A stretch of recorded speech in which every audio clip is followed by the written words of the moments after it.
Hello friends, good morning. मैं आपकी friend Usha एक नई वीडियो में आपके साथ। फ्रेंड्स, फिटनेस की वीडियो बनाए हुए काफ़ी लंबा टाइम हो गया था। सो आज थोड़ा सा हम डिटेल में डिस्कस करते हैं फिटनेस के बारे में, और मैं आपको ट्राई करूँगी कि थोड़ा सा मैं मोटिवेट कर सकूँ आपको।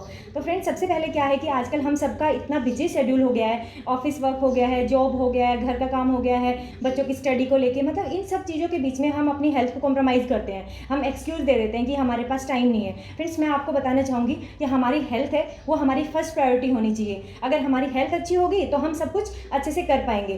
अगर फॉर एग्जाम्पल आपकी कोई प्रीसियस चीज़ है, आपने कोई मकान बनाया है, आपने कोई न्यू गाड़ी खरीदी है, या फिर कोई आपकी और भी बहुत मतलब प्रीसियस चीज़ है, तो आप उसका बहुत ज़्यादा ध्यान रखते हैं क्योंकि वो आपने खरीदी है। और ये बॉडी हम सोचते हैं कि ये हमें फ्री में मिली है, ये हमें गॉड ने गिफ्ट की है, बट ऐसा नहीं है। ये सबसे ज़्यादा इंपॉर्टेंट है, इसका ध्यान रखिएगा।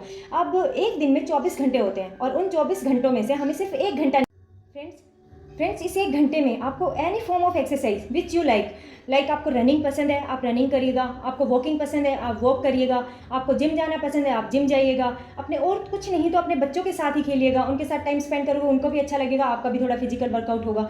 और फ्रेंड्स, फिजिकल वर्कआउट करने से सबसे ज़्यादा इंप्रूव होती है हमारी मेंटल हेल्थ। और अगर हमारी फ्रेंड्स, मैं आपको गारंटी के साथ कहती हूँ, अगर हमारी मेंटल हेल्थ है वो स्ट्रॉन्ग होगी तो हमारी बॉडी ऑटोमेटिकली बहुत सारी बीमारियों को अपने आप से दूर करना शुरू कर देगी।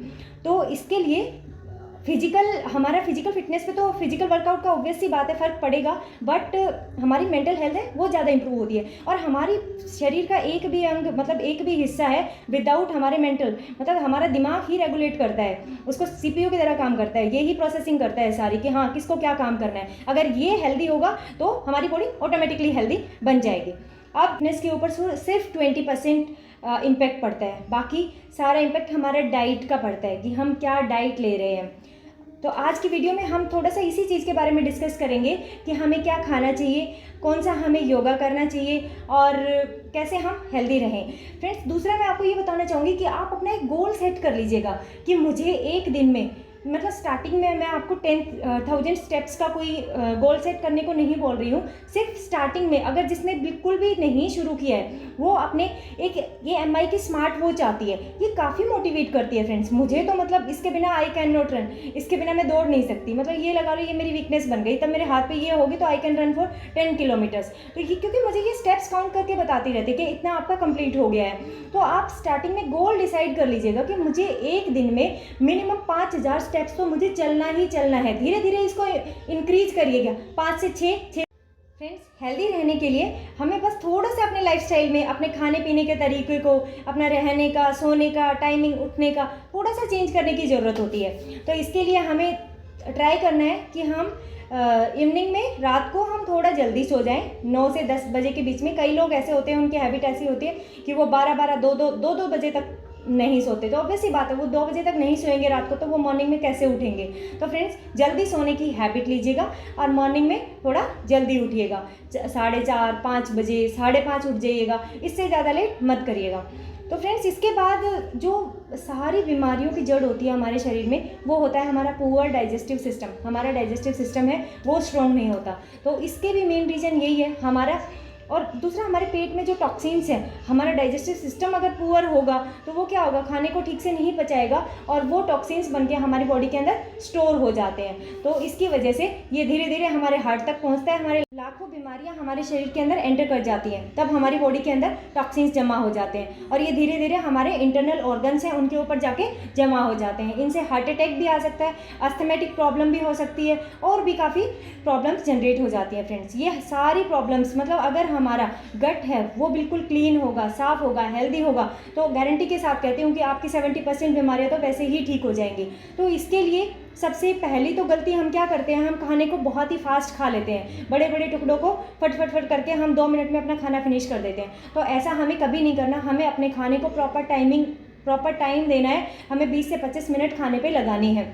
मीन्स कहने का मतलब ये है कि खाने को पानी बना के हमें खाना चाहिए। मीन्स खाने को चबा चबा के हमें खाना चाहिए। इसके पीछे एक साइंटिफिक रीज़न ये है कि हमारे मुंह में एक लार बनती है, इसको हम स्लाइवा कहते हैं। वो एक सबसे अच्छा डाइजेस्टिव जूस होता है। अगर हम खाने को जितना ज़्यादा चबाएंगे तो वो डाइजेस्टिव जूस है वो हमारे खाने के साथ मिलके हमारे पेट तक जाएगा, और उस डाइजेस्टिव जूस का मेन फंक्शन क्या होता है, वो हमारे जो भी मतलब कॉम्प्लेक्स कार्ब्स हम खा लेते हैं और दूसरा फैट होती है उसको ब्रेक डाउन करता है, और ब्रेक डाउन करेगा तो जल्दी हमारी बॉडी उसमें से जो भी न्यूट्रिशंस उसको एब्जॉर्ब करने होते हैं उनको एब्जॉर्ब कर लेगा, और बाकी का जो वेस्ट है उसको वो अलग रास्ते से पास ऑन कर देगा। तो फ्रेंड्स, खाने को हमेशा हमें चबा के खाना चाहिए। दूसरा, मैं आपको एक फॉर्मुलेशन भी बताना चाहूँगी कि अपने गट को रिलीव करने के लिए, उसको कहते हैं गट रिलीफ। तो ये बहुत ज़्यादा ज़रूरी है, मतलब हमें हफ्ते में या 10 दिन में अपने पेट को एक बार क्लीन कर लेना चाहिए। चाहे अगर जिसका नॉर्मली हो जाता है तो बहुत अच्छी बात है, और अगर नहीं हो पाता है तो इसके लिए आयुर्वेद ने कुछ चीज़ें बताई हुई है, कुछ सॉल्यूशन बताए, जैसे त्रिफला हो गया, बट मैंने त्रिफला को यूज़ नहीं किया है, मैंने इजी फ्रेश यूज़ किया है। गट रिलीफ आपको बता रही हूँ, आप इसको हफ्ते में 10 दिन में 15 दिन में जैसे आपको सूटेबल लगे, इससे कोई मतलब साइड इफेक्ट नहीं है। इसको आप हफ्ते में एक बार ले सकते हो, हफ्ते में 2 बार भी ले सकते हो आप, अगर आपको ज़्यादा इशू है तो।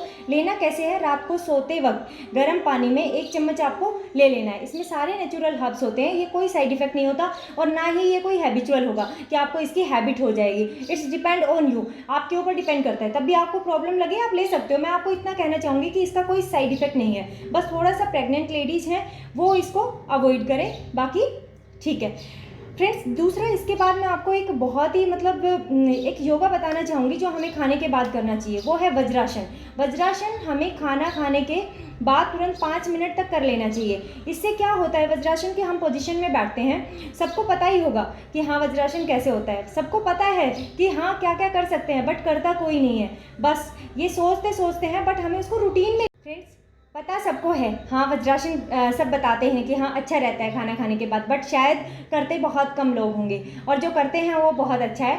और अगर नहीं करते तो आप इसको 1 महीने तक एक बार ट्राई करके देखिएगा, आपको ऑटोमेटिकली आपकी बॉडी में चेंज लगेगा। फ्रेंड्स, इसका साइंटिफिक रीज़न ये है कि यह हमारे लिए अच्छा क्यों रहता है कि जब भी हम खाना खाने के बाद वज्रासन पोजिशन में बैठते हैं तो हमारे जो नीचे वाला हिस्सा है उसमें ब्लड फ्लो रुक जाता है, एक बंद लग जाता है, और सारी की सारी जो भी एनर्जी है वो सारी हमारे स्टमक को मिलती है, और हमारा स्टमक है उसको जितना ब्लड फ्लो मिलेगा, जितनी एनर्जी मिलेगी, वो एक पैल्विक मूवमेंट करता है। मीन्स वो उस जो खाना पचाने की जो क्रिया है उसको फास्ट कर देता है, और 5 मिनट बैठने से वो काफ़ी हद तक हमारे डाइजेशन सिस्टम को इम्प्रूव करता है। तो आपसे मैं यही वादा चाहूँगी कि आप खाना खाने के बाद डेली 5 मिनट वज्रासन करेंगे। जो सबसे लास्ट अब चीज़ मैं डिस्कस करने जा रही हूँ उसमें क्या है कि हम लोग ना मतलब ऐसी मेंटलिटी बना लेते हैं कि अब खाना खाने का टाइम हो गया है, अब लंच हो गया तो लंच करने का टाइम हो गया, अब आज हम मूवी देखने जा रहे हैं तो बाहर, चाहे हम घर से कुछ खा के गए हैं बट हम सोचते हैं कि नहीं बाहर आए हैं तो हम खा लेते हैं। मतलब और तो और खाना अगर घर में बच जाता है, इवन मैं भी पहले ऐसे ही करती थी कि बच्चों के लिए कुछ बनाया, मुझे भूख नहीं भी है तो भी मैं सोचती थी यार फेंकना पड़ेगा, इससे अच्छा खुद ही खा ले, मतलब डस्टबिन समझ के अपने पेट को भर लेते थे। तो फ्रेंड्स, ऐसा नहीं करना है। तब हमारा पेट हमें मांगे कि हाँ उसको सच में भूख लगी है, हमें उसको खाना तभी देना है, ज़बरदस्ती टाइम के अकॉर्डिंग हमें उसको खाना नहीं देना है। कई लोग शादी में जाते हैं, मतलब इवन सब, मैं अपने आप को भी इंक्लूड करते हैं, तो हम सोचते हैं कि आज तो खा लेते हैं, क्या जाता है आज तो फ्री का खाना है, खा लेते हैं। मतलब अपने पेट का ध्यान रखिएगा, आप इन चीज़ों को छोड़ दीजिएगा कि हाँ फ्री का खाना है तो खा लेते हैं, खाना बच गया तो खा लेते हैं, डस्टबिन समझ के खाने अपने पेट को भर लिया।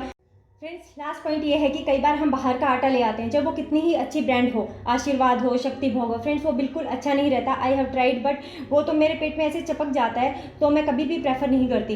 तो फ्रेंड्स, आप अपना आटा घर पे बनाइएगा, मल्टीग्रेन आटा बना के खाइएगा, उसमें चने मिक्स करिएगा, उसमें मक्का मिक्स करिएगा, उसमें बाजरा ज्वार जो भी आप खा सकते हो उसको, बट मल्टीग्रेन करके ही आप अपना घर पे आटा खाइएगा। थोड़ा सा आटे को बहुत ज़्यादा पतला नहीं करना है, थोड़ा सा नॉर्मल रखिएगा। आटे को बहुत ज़्यादा पतला कर देते हैं तो देखते होंगे ना गूंथते वक्त हमारे हाथों पे कितना चिपक जाता है। तो ऐसे ही अगर ऐसा आटा हम खाएंगे ना तो वो हमारे पेट के अंदर भी जाके चिपक जाएगा फ्रेंड। तो आटे को थोड़ा सा मतलब कंसिस्टेंसी उसकी थोड़ी नॉर्मल होनी चाहिए कि आटा गूंथते वक्त हमारे हाथ पे ज़्यादा ना लगे।